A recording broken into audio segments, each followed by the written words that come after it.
Shalom saudara. Di tahun paradigma baru ini kita percaya bahwa Tuhan akan banyak membukakan paradigma baru bagi setiap kita di dalam segala aspek kehidupan.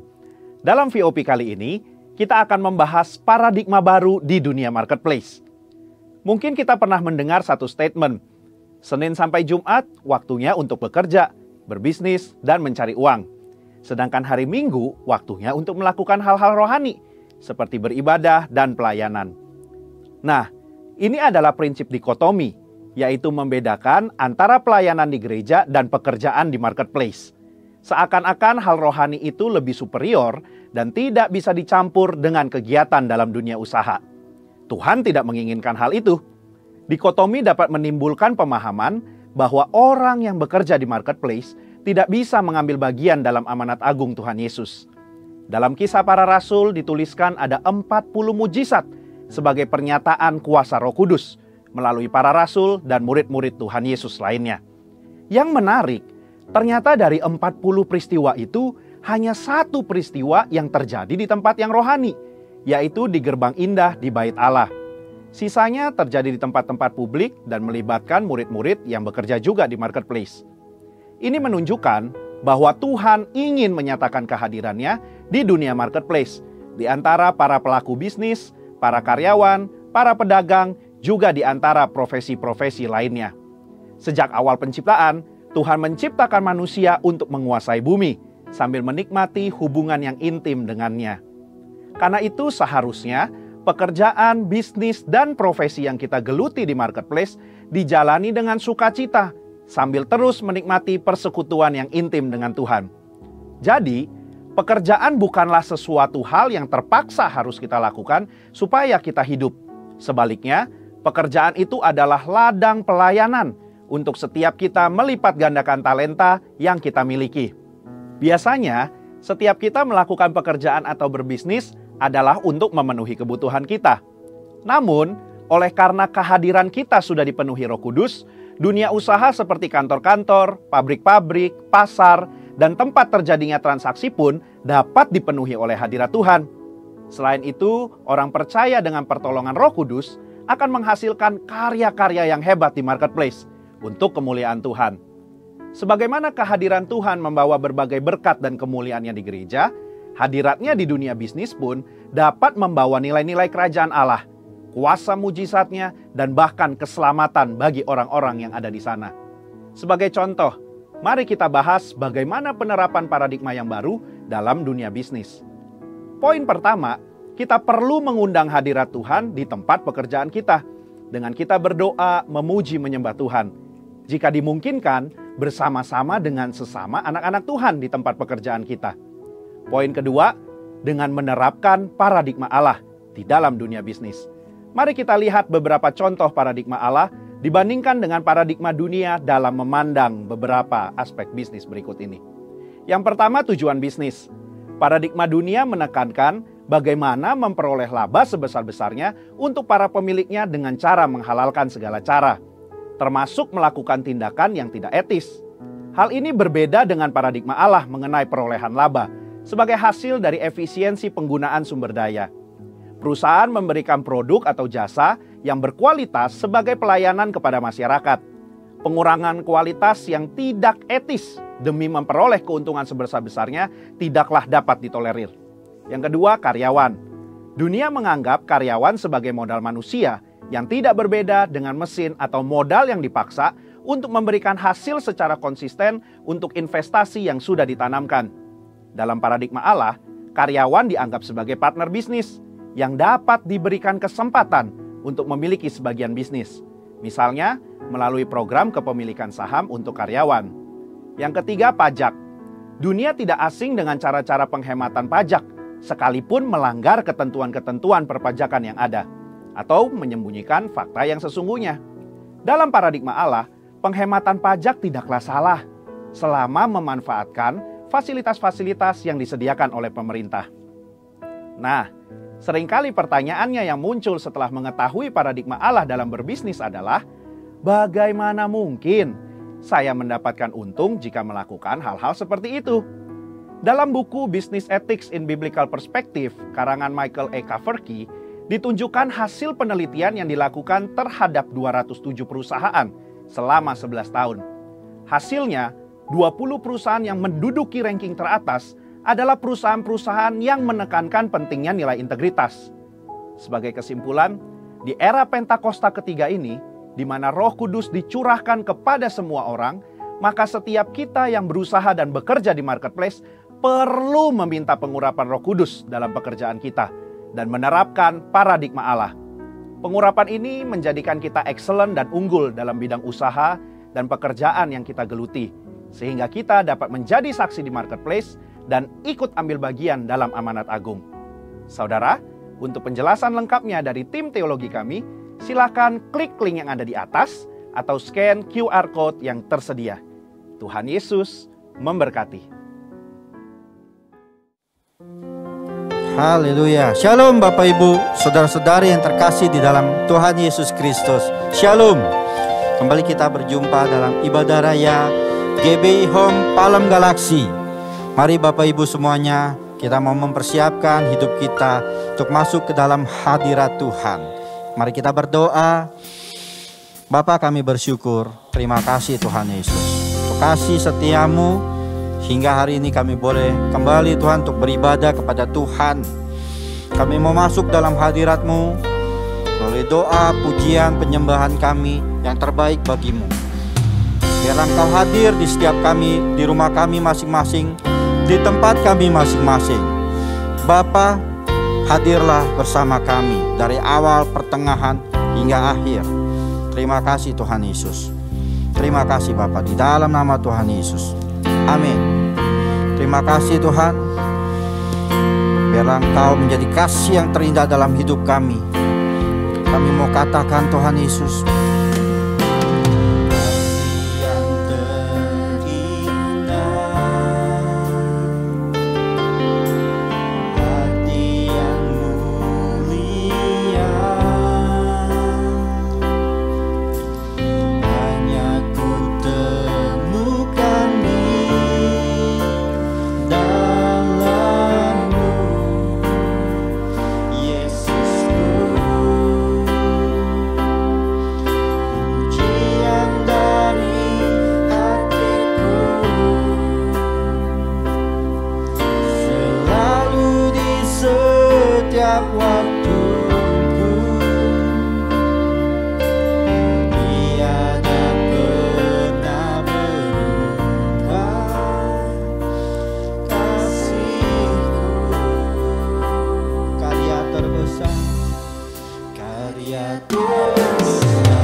Haleluya, haleluya. Mari Bapak Ibu semuanya, kita akan memuji Tuhan. Kita akan bersorak-sorak bagi namanya. Kita percaya bahwa berjalan bersama Tuhan, kita akan menang. Terima kasih Tuhan Yesus. Yeay. Tak pernah kami ragu Tuhan untuk berjalan bersamamu. Mari kita katakan dari awal semuanya Bapak Ibu.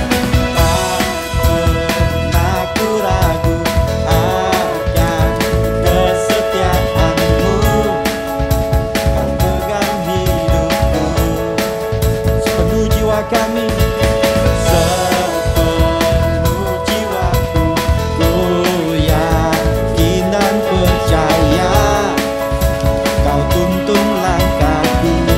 Katakan Yesus, Yesus Kaulah Raja dalam hidupku, berkuasa percaya untuk selamanya. Katakan hanya Kau Tuhan, sumber kekuatan.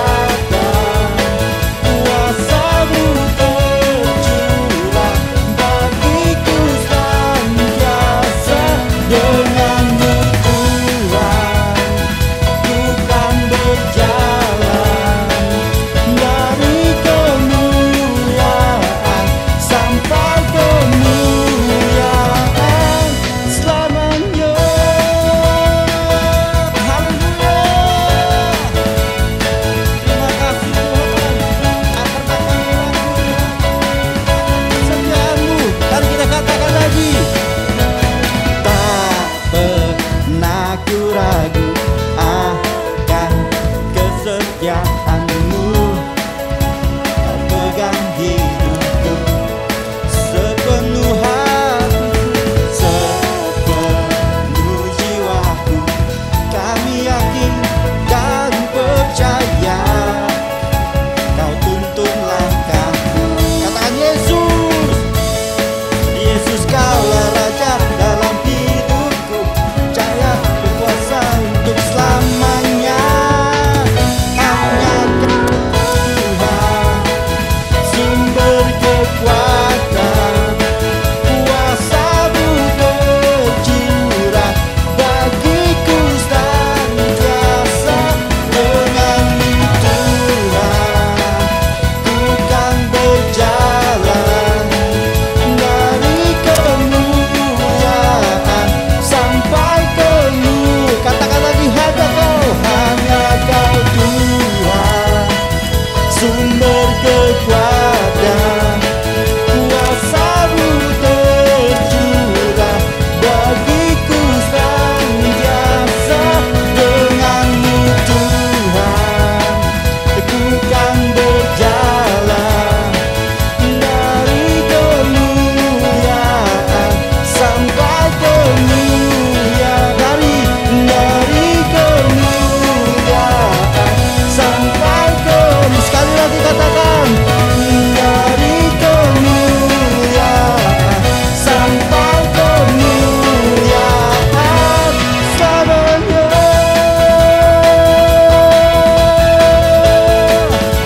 Haleluya. Terima kasih Tuhan, kami berjalan bersamamu dari kemuliaan sampai kemuliaan. Haleluya.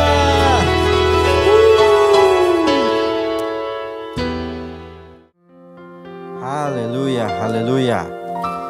Terima kasih ya Tuhan. Kalau sebentar kami akan mendengarkan firman-Mu. Mari Bapa, kami mau bersiap untuk mendengarkan isi hati-Mu. Urapi kami, jamah kami. Kau pakai hamba-Mu yang akan menyampaikan isi hati-Mu. Urapi dengan kuasa-Mu. Dan berikan kami telinga seorang murid yang mendengarkan isi hati-Mu. Oleh firman-Mu Tuhan, tertanam, bertumbuh, dan berbuah dalam hidup kami. Terima kasih ya Tuhan Yesus. Di dalam nama Tuhan Yesus, amin. Karena salib-Mu Tuhan, kami boleh hidup, boleh menang, dan kami ada sampai hari ini. Hanya Kau Tuhan di hidup. Hanya Kau Tuhan di hidupku. Kau berikan hidup yang baru. Darah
berkuasa, sanggup untuk melakukan mujizat-Mu di hidupku. Terima kasih ya Tuhan, hanya Kau Tuhan hidupku, hanya Kau Tuhan di hidupku. Kau berikan kami hidup yang baru, darah-Mu ya Tuhan, darah-Mu menyucikan, pulihkan hatiku. Ku nyatakan Kaulah segalanya, Engkaulah sumber, Engkaulah sumber pengharapan. Kuasa-Mu sanggup menyembuhkan jiwa kami Tuhan. Jiwaku pun berserah hanya kepada Yesus. Yesus, Kaulah segalanya. Kami angkat tangan kami Tuhan, salib-Mu ku hidup, karena salib-Mu ku menang. Engkau yang berkuasa, sanggup untuk melakukan mujizat-Mu, karena salib-Mu ku hidup, karena salib-Mu ku menang. Engkau ya Tuhan, Engkau yang berkuasa, sanggup untuk melakukan mujizat. Katakan lagi kata salib-Mu, karena salib-Mu ku hidup, karena salib-Mu ku menang. Engkau yang berkuasa, sanggup untuk melakukan mujizat-Mu. Engkau yang berkuasa, Engkau yang berkuasa, sanggup untuk melakukan mujizat-Mu di hidupku.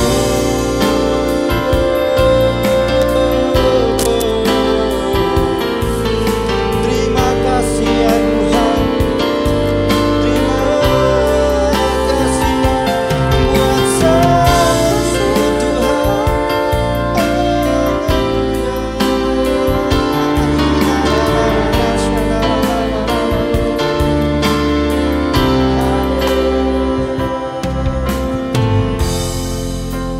Terima kasih.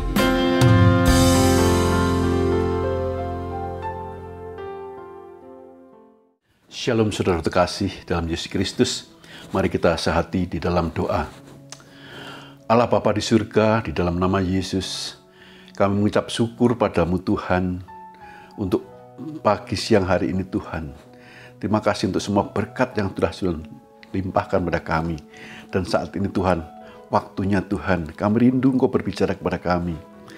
Urapi kami semua yang berkumpul di tempat ini Tuhan.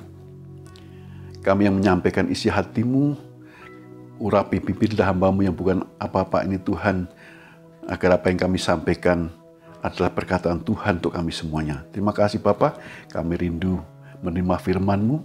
Di dalam nama Yesus kami berdoa dan mengucap syukur. Haleluya. Amin. Shalom saudara terkasih di dalam Yesus Kristus. Puji Tuhan, hingga hari ini kita masih bisa beribadah, bersekutu, memuji, menyembah Tuhan. Puji Tuhan, lambat laun namun pasti pandemi sudah mulai mereda saudaraku. Tuhan Yesus telah menjawab doa-doa saudara, doa-doa kita semuanya saudaraku. Ada firman Tuhan mengatakan, Doa orang benar bila dilakukan dengan yakin besar kuasanya. Yakobus 5 ayat 16 mengatakan demikian. Namun demikian saudaraku, hendaklah kita tetap waspada dan tetap mengikuti prokes yang ada saudaraku. Tema khotbah saya pada pagi siang hari ini yaitu persekutuan orang percaya. Matius 18 ayat 20 mengatakan, sebab di mana 2 atau 3 orang bersekutu dalam nama Aku, di situ Aku ada di tengah-tengah mereka. Ketika kita bersekutu dalam doa, pujian, mendengar firman Tuhan, Tuhan Yesus katakan Dia ada di tengah-tengah kita.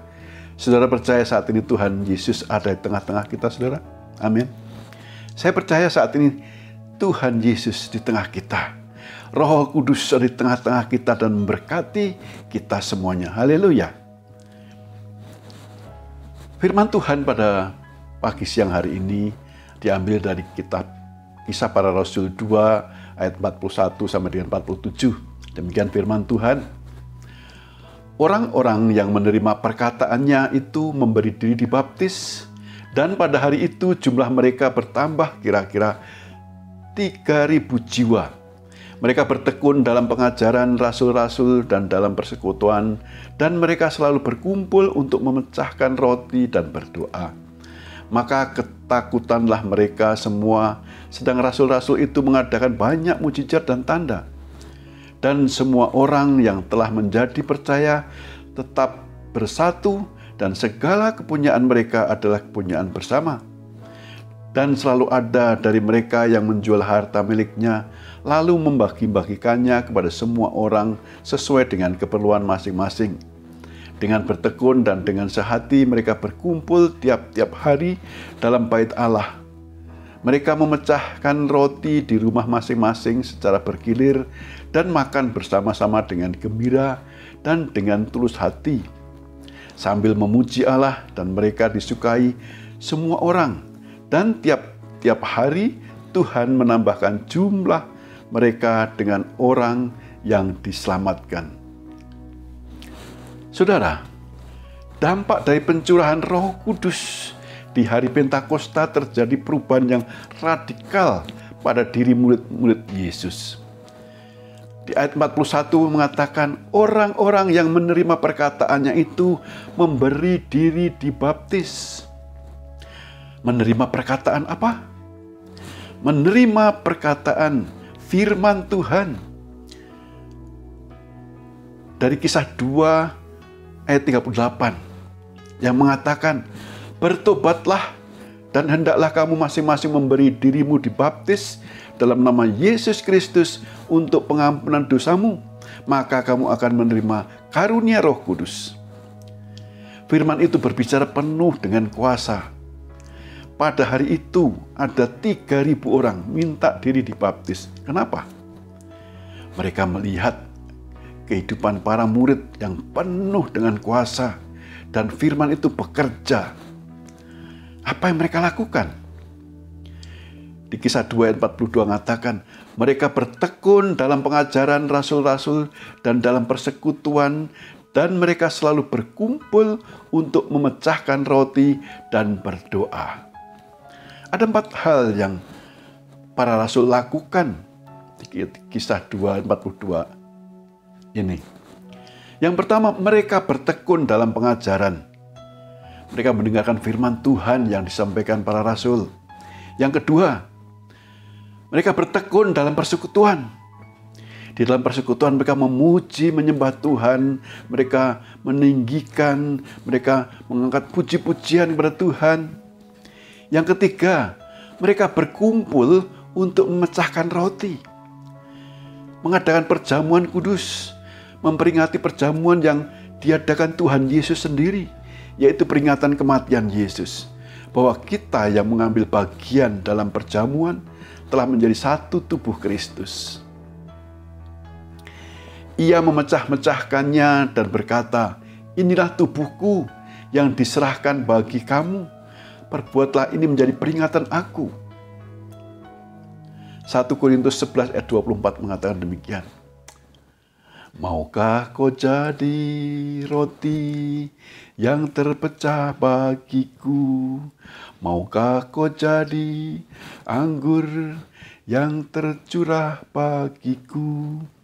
Maukah kau jadi saksi memberitakan Injilku?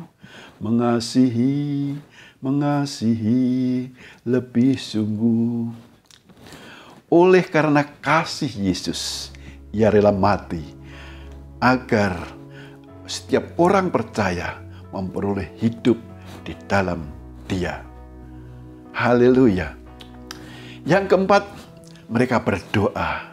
Ketika mereka berdoa, Roh Kudus hadir di tengah-tengah mereka. Roh Kudus hadir dengan kuasanya. Inilah yang menjadi model ibadah gereja saat ini, saudara. Inilah gereja mula-mula. Bertekun dalam pengajaran. Kira-kira referensinya apa? Kalau sekarang kita punya buku Alkitab yang bisa kita buka setiap saat. Di sana ada referensi lengkap firman Tuhan di Perjanjian Baru dan Perjanjian Lama. Alkitab sudah ditulis pada saat itu belum? Pada Kisah Para Rasul. Perjanjian Lama, kitab Taurat sudah ada. Tapi Perjanjian Baru belum, saudara. Di zaman para rasul itu, Rasul Paulus juga belum bergabung. Belum bertobat. Masih menjadi Saulus yang mengejar-ngejar murid-murid Yesus. Saya percaya jemaat mula-mula mereka suka bersekutu dalam pengajaran para rasul, memuji, menyembah Tuhan, saling mendoakan, mereka saling sharing, saling bersaksi, dan mereka sangat diberkati. Mereka memiliki damai, sejahtera, dan sukacita. Saudara mau diberkati? Saudara, mari bergabung dalam kul, saudaraku. Bagi saudara yang belum bergabung, mari kita bergabung di dalam komunitas kul. Di dalam komunitas kul, seperti jemaat mula-mula, kita belajar tentang firman Tuhan. Kita memuji, menyembah Tuhan. Kita saling mendoakan, saling menguatkan, sharing, bersaksi. Ada banyak mujizat-mujizat di dalam komunitas kul, saudara. Dan kita semua akan dikuatkan. Sebab Yesus sendiri yang hadir di tengah-tengah kita. Haleluya.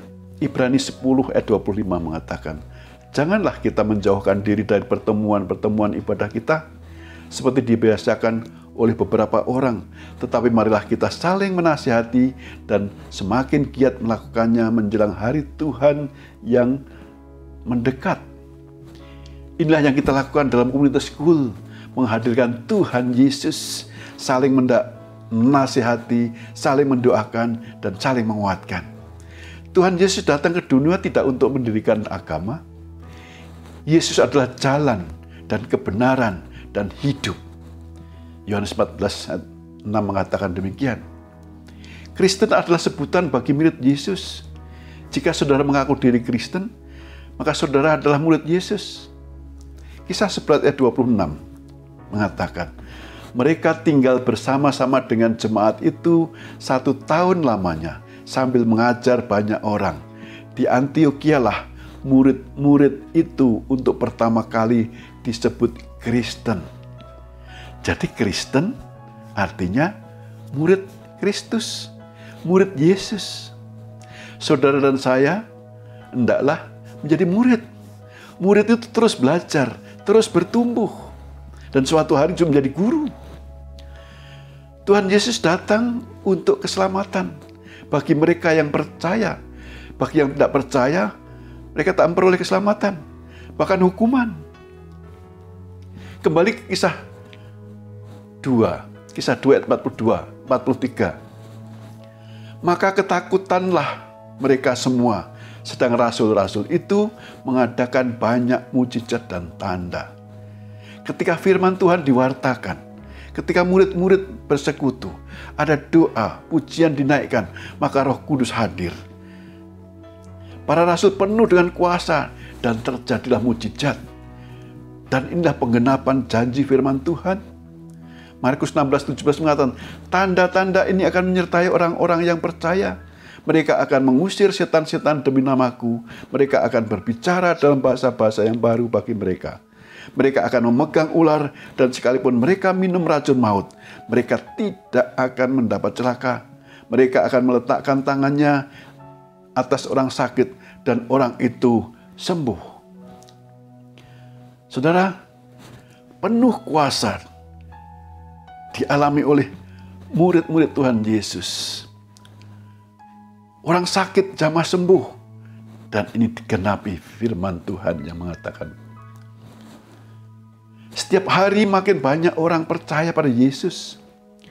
Saudara, percaya mujizat ada dalam saudara dan saya? Amin. Mujizat itu bisa terjadi dalam saudara dan saya yang percaya pada Yesus Kristus, Tuhan dan Juru Selamat.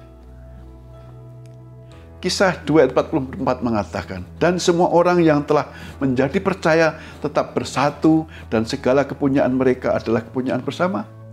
Dan selalu ada dari mereka yang menjual harta miliknya, lalu membagi-bagikannya kepada semua orang sesuai dengan keperluan masing-masing.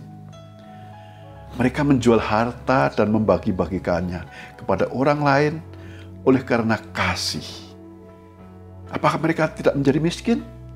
Tidak, saudara. Mereka tidak menjadi miskin.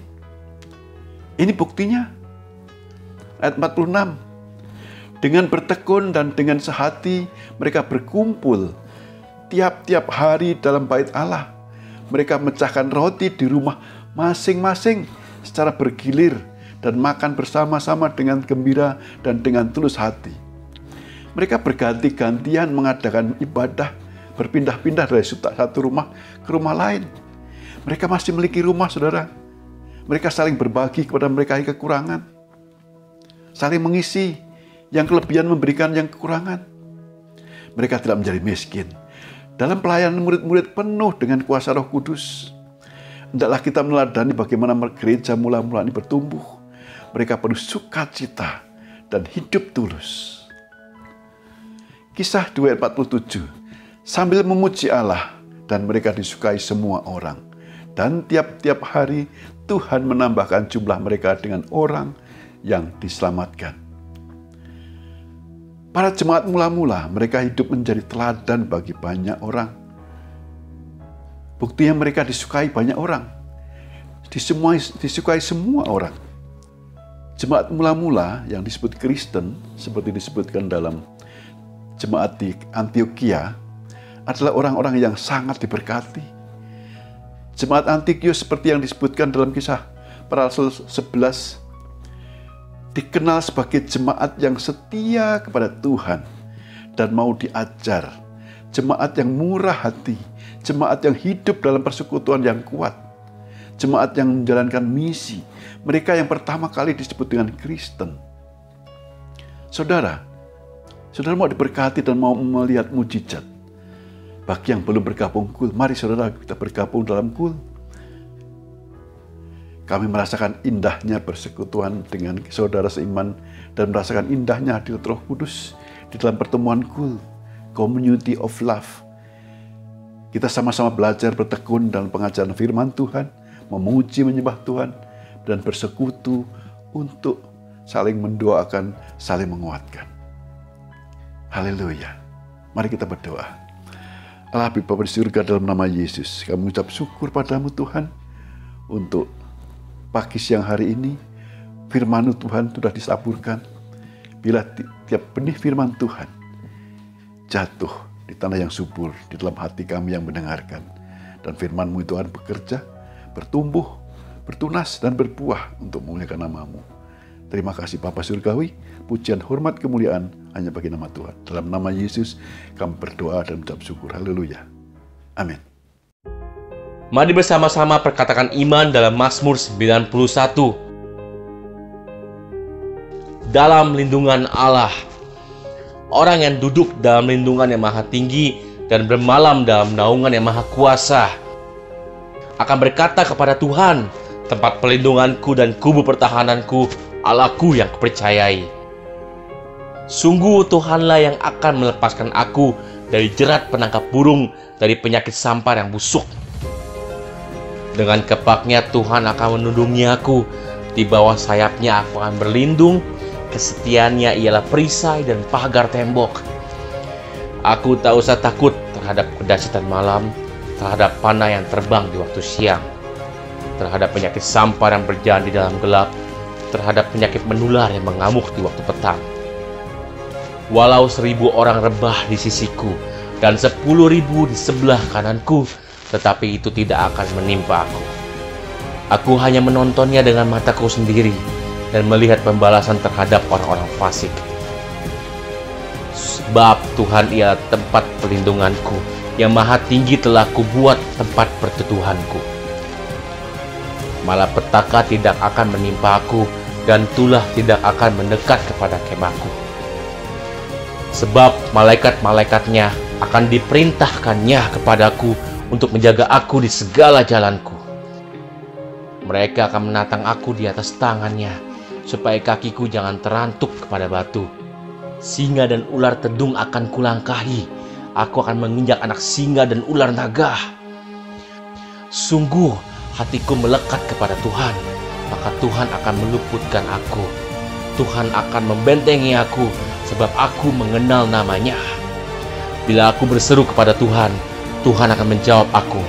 Tuhan akan menyertai aku dalam kesesakan. Tuhan akan meluputkan aku dan memuliakan aku. Dengan panjang umur akan Tuhan kenyangkan aku, dan akan Tuhan perlihatkan kepadaku keselamatan daripadanya. Amin. Mari saya undang jemaat yang dikasihi Tuhan untuk kita bersama-sama memperkatakan apa yang dimaksud dengan Pentakosta ketiga. Pentakosta ketiga adalah pencurahan Roh Kudus yang dahsyat di zaman ini melebihi yang terjadi di Azusa Street. Pentakosta ketiga akan mengakibatkan penuaian jiwa yang terbesar dan yang terakhir sebelum Tuhan Yesus datang kembali. Pentakosta ketiga akan membangkitkan generasi Yeremia, yaitu anak-anak muda yang dipenuhi Roh Kudus, cinta mati-matian kepada Tuhan Yesus, tidak kompromi terhadap dosa, dan akan bergerak untuk memenangkan jiwa. Pentakosta ketiga lahir di Indonesia dan bergerak ke bangsa-bangsa. Gerakan ini dari timur ke barat dan akan kembali ke Yerusalem. Pentakosta ketiga akan memberikan kuasa untuk menyelesaikan amanat agung, dan setelah itu Tuhan Yesus datang kembali. Amin.